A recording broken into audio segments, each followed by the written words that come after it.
মেয়েদের চুল কাটা কি হারাম? না বোন ফাতেমা, মেয়েদের চুল কাটা এক কথা হারাম নয়। সহিহ মুসলিমের হাদিসে আসছে উম্মুল মুমিনিন রাদিয়াল্লাহু তাআলা আনহুদের কেউ কেউ চুল কেটেছেন। চুল মেয়েদের কাটা এমনকি কাটতে কাটতে ওয়াফরা পর্যন্ত, কাঁধ পর্যন্ত নিয়ে আসছেন, এটাও বর্ণনা দ্বারা পাওয়া যায়।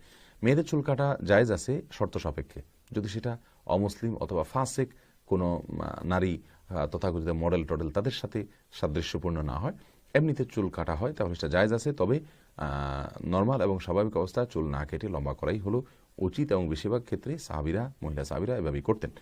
যদিও একটি রেওয়ায়েত রয়েছে এই প্রসঙ্গে, সুবহানা মান যায়্যানা আর-রিজালা বিল-লুহা ওয়ান-নিসা বিদ-দাওয়াইব, ওই আল্লাহ পবিত্র যিনি ছেলেদেরকে দাড়ি দিয়ে আর মেয়েদেরকে চুলের খোঁপা দিয়ে সৌন্দর্য দান করেছেন তিনি পবিত্র। এই মর্মে কিছু ফেরেশতারা নাকি তাসবিহ বর্ণনা করতে থাকেন। একটি বর্ণনা আছে, যদি বর্ণনাটি যায়ীফ, সেজন্য আমরা এই বর্ণনার উপরে নির্ভর করছি না, কিন্তু বেশিরভাগ সাহাবী মহিলা সাহাবীরাই চুল লম্বা করতেন, কাটার বর্ণনা কম। কিন্তু কাটা যাবে না এমনটি নয়।